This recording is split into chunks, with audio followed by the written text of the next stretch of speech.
Welcome to easy exports. ഇന്നത്തെ വീഡിയോയിൽ നമ്മൾ പറയാൻ പോകുന്നത് ഇപ്പൊ സ്വന്തമായിട്ട് ഒരു എക്സ്പോർട്ട് ഓർഡർ ഇല്ലാത്ത ഒരാളാണെങ്കിൽ ഒരു എക്സ്പോർട്ട് ഓർഡർ ഉണ്ടാക്കിയിട്ട് എങ്ങനെ എക്സ്പോർട്ട് ചെയ്യാന്നുള്ളതാണ്. ഇപ്പൊ കഴിഞ്ഞ കുറച്ച് ദിവസങ്ങളായിട്ട് എനിക്ക് കുറെ കോൾസ് ഒക്കെ വന്നായിരുന്നു. അപ്പൊ അതിൽ കൂടുതൽ ആളുകളും പറയുന്നത് സ്വന്തമായിട്ട് കമ്പനി രജിസ്റ്റർ ചെയ്തിട്ടുണ്ട്, അല്ലെങ്കിൽ GST ഉണ്ട്, ഇമ്പോർട്ട് എക്സ്പോർട്ട് കോഡ് ഉണ്ട്, ഇനിയിപ്പോ എങ്ങനെയാണ് എക്സ്പോർട്ട് ചെയ്യുന്നത്, ഇപ്പൊ പ്രോപ്പർ ആയിട്ടുള്ള ഗൈഡിങ് തരാൻ ആരുമില്ല, അല്ലെങ്കിൽ അറിയത്തില്ല എങ്ങനെ ഇമ്പോർട്ട് എക്സ്പോർട്ട് ചെയ്ത് പരിചയമില്ല, ഇപ്പൊ ഇതിൽ എന്തെങ്കിലും പ്രോബ്ലംസ് ഒക്കെ ഉണ്ടാവുമോ, ആരെങ്കിലും ഇതിനെ ഗൈഡ് ചെയ്യുമോ, അല്ലെങ്കിൽ നമുക്കൊരു ഓർഡർ കിട്ടാൻ എന്താ ചെയ്യുന്നത്, അല്ലെങ്കിൽ ഓർഡർ ഉള്ള ആളുകൾ ആരെങ്കിലും നമുക്ക് ഓർഡർ തരുമോ, ഇങ്ങനെയുള്ള കുറെ ക്വസ്റ്റ്യൻസ് ഒക്കെ ചോദിച്ചു. അപ്പൊ ഞാൻ വിചാരിച്ചു കോമൺലി എല്ലാ ആളുകൾക്കുള്ള ഡൗട്ട് ആയിരിക്കും എങ്ങനെ ഒരു എക്സ്പോർട്ട് ഓർഡർ കിട്ടും, അല്ലെങ്കിൽ ഒരു എക്സ്പോർട്ട് ഓർഡർ കിട്ടിക്കഴിഞ്ഞാൽ എങ്ങനെ എക്സ്പോർട്ട് ചെയ്യാൻ പറ്റും എന്നുള്ളത്. അപ്പൊ അതിനുള്ള സൊല്യൂഷൻ ആയിട്ടാണ് നമ്മൾ ഈ വീഡിയോ ചെയ്യുന്നത്. അപ്പൊ നമുക്ക് വീഡിയോ ഫുള്ള് കാണാം.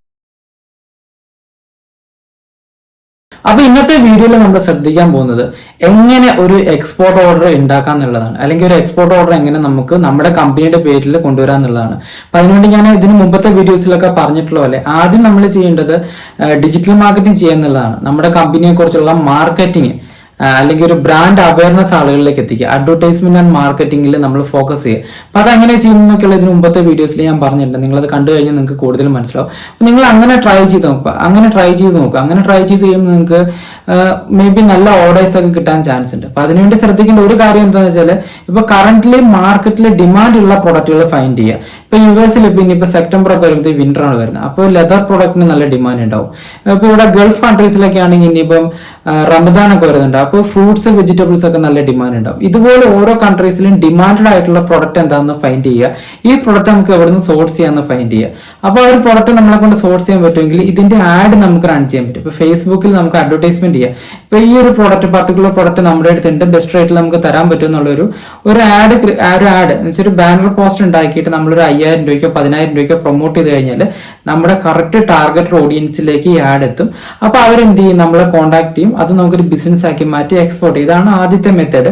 ഇത് എങ്ങനെയാ ചെയ്യേണ്ടതെന്നൊക്കെ ഡീറ്റെയിൽ ആയിട്ട് ഞാൻ ഇതിന് മുമ്പത്തെ വീഡിയോസിൽ പറഞ്ഞിട്ടുണ്ട്.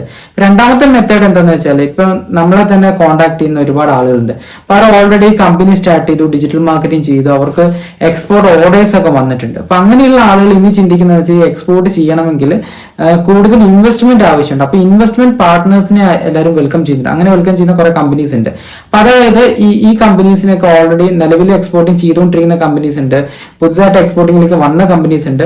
ഇവർക്ക് ഉള്ളത് ഓർഡേഴ്സ് ആണ്, കൂടുതൽ ഓർഡർ ഉണ്ട്, ഇവർക്ക് ചെയ്യാൻ പറ്റുന്നതിന് മുകളിൽ ഓർഡർ ഉണ്ട്. അപ്പൊ പുതിയതായിട്ട് വരുന്ന ഒരാൾക്ക് ഇവരുടെ കമ്പനിയിൽ ജോയിൻ ചെയ്യാന്നുണ്ടെങ്കിൽ നമുക്ക് ഈ എക്സ്പോർട്ട് ഓർഡർ ടുഗദർ ആയിട്ട് പാർട്ട്ണർഷിപ്പിൽ ചെയ്യാൻ പറ്റും. ഇപ്പൊ നിങ്ങളൊരു പുതിയൊരാളാണ്, ഓൾറെഡി ഒരു എക്സിസ്റ്റിംഗ് കമ്പനി, എക്സ്പോർട്ടിംഗ് ചെയ്തുകൊണ്ടിരിക്കുന്ന കമ്പനി, അവർക്ക് ഇപ്പോൾ ഒരു 3-4 കണ്ടെയ്നർ ചെയ്യുന്നതായിരിക്കും.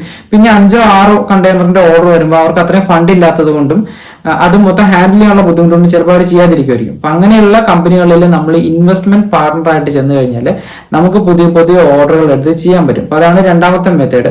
പിന്നെ അതുപോലെ തന്നെ ഗൾഫിൽ നിന്നൊക്കെ പല ആളുകളും നമ്മുടെ അടുത്ത് വിളിക്കുന്നുണ്ട്. ഇപ്പൊ ഇൻവെസ്റ്റ് ചെയ്യാൻ പറ്റുന്ന ആളുകളുണ്ടെങ്കിൽ ഇപ്പൊ ഗൾഫിലൊക്കെ നമുക്കറിയാം, ദുബായ് ഒക്കെ വെച്ചാൽ UAE ഒക്കെ വെച്ചാൽ വേൾഡ് മാർക്കറ്റ് ആണ്. അപ്പൊ അവിടെയൊക്കെ നമ്മളൊരു കണ്ടെയ്നർ കൊണ്ട് ഇറക്കി കഴിഞ്ഞാൽ പെട്ടെന്ന് തന്നെ അവർക്ക് പ്രൊഡക്റ്റുകളൊക്കെ സെല് ചെയ്യാൻ പറ്റും. അപ്പൊ അങ്ങനെയുള്ള ഒരുപാട് കമ്പനികൾക്ക് എക്സ്പോർട്ടിംഗ് ഓർഡേഴ്സ് ഉണ്ട്. അപ്പൊ നമ്മൾ ഇവിടുന്ന് ഒരു 15 ലക്ഷം രൂപ 20 ലക്ഷം രൂപ ഇൻവെസ്റ്റ് ചെയ്തിട്ട് ഒരു കണ്ടെയ്നർ ഫില്ല് ചെയ്ത് അങ്ങോട്ട് അയച്ചു കഴിഞ്ഞാൽ അവർ എത്രയും പെട്ടെന്ന് ആ പ്രൊഡക്റ്റ് സെല് ചെയ്തിട്ട് വിത്തിൻ 1 മന്തിനുള്ളിൽ നമ്മൾ ഇൻവെസ്റ്റ് ചെയ്യുന്ന എമൗണ്ട് നമുക്ക് റിട്ടേൺ കിട്ടും. അപ്പൊ അങ്ങനത്തെ പ്ലാനുകളൊക്കെ പറയുന്ന പല കമ്പനീസ് നമ്മളെ അപ്രോച്ച് ചെയ്തിട്ടുണ്ട്.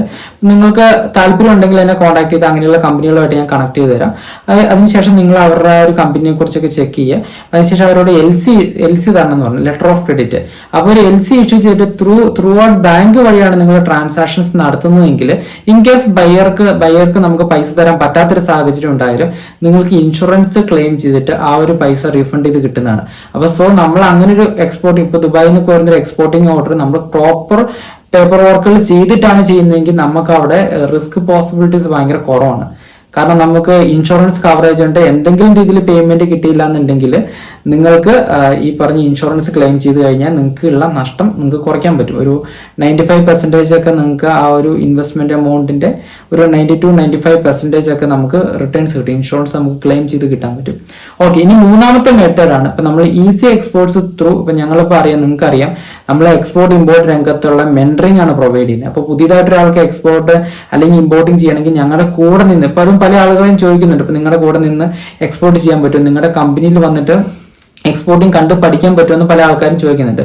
സോ ഫൈനലി നമുക്ക് അങ്ങനെ ഒരു ഇൻവെസ്റ്റ്മെന്റ് ഓപ്ഷൻ ഉണ്ട്. അതായത് നിങ്ങൾക്ക് കണ്ടെയ്നറുകളിൽ ഇൻവെസ്റ്റ് ചെയ്യാൻ പറ്റും. ഇപ്പൊ ഞങ്ങൾ ചെയ്യുന്ന എക്സ്പോർട്ടിങ്ങിന്റെ ഓരോ കണ്ടെയ്നറിൽ നിങ്ങൾക്ക് എമൗണ്ട് ഇൻവെസ്റ്റ് ചെയ്ത് കഴിഞ്ഞാൽ നിങ്ങൾക്ക് ഞങ്ങളുടെ കൂടെ വന്ന് നിന്ന് A to Z എല്ലാ കാര്യങ്ങളും കണ്ട് പഠിച്ച് നിങ്ങൾക്ക് എക്സ്പോർട്ട് ചെയ്യാൻ പറ്റും. അപ്പൊ അതിന്റെ ഒരു പ്രോഫിറ്റിന്റെ ഷെയർ നിങ്ങൾക്ക് കിട്ടും. അപ്പൊ അതുപോലെ തന്നെ ആനുവലി ഇൻവെസ്റ്റ്മെന്റ് സ്കീമുകൾ നമ്മൾ കൊണ്ടുവന്നിട്ടുണ്ട്. അപ്പൊ നിങ്ങൾക്ക് ഒരു ആനുവൽ ഇൻവെസ്റ്റ്മെന്റ് ആയിട്ട് ഒരു 10 lakhs rupees ഒക്കെ നമ്മുടെ കമ്പനിയിൽ ഇൻവെസ്റ്റ് ചെയ്താൽ A to Z നിങ്ങൾക്ക് എല്ലാ കാര്യങ്ങളും നമ്മുടെ കമ്പനിയിൽ നിന്ന് വന്ന് കണ്ട്, അതായത് ഇപ്പൊ സ്വന്തമായിട്ട് ഇപ്പോൾ ഒരു എക്സ്പോർട്ടിംഗ് കമ്പനി തുടങ്ങുന്ന ആളുകൾക്കുള്ള ഒരു പ്രശ്നം അതായിരിക്കും.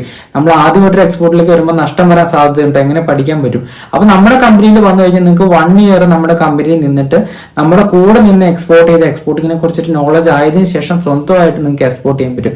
അപ്പൊ ഇനിയും നിങ്ങളുടെ ഒരു ആഗ്രഹം എക്സ്പോർട്ട് ചെയ്യണം, അതിന് ഓർഡർ ഇല്ല, അല്ലാതെ അറിയത്തില്ല എന്നുള്ള ഒരു പ്രോബ്ലം ആണ് നിങ്ങൾക്ക് ഉള്ളെങ്കിൽ നിങ്ങൾ എത്രയും പെട്ടെന്ന് നമ്മളെ കോൺടാക്ട് ചെയ്യുക. അപ്പൊ അതിനുള്ള സൊല്യൂഷൻസ് ഒക്കെ നമ്മൾ പറഞ്ഞു തരുന്നതായിരിക്കും.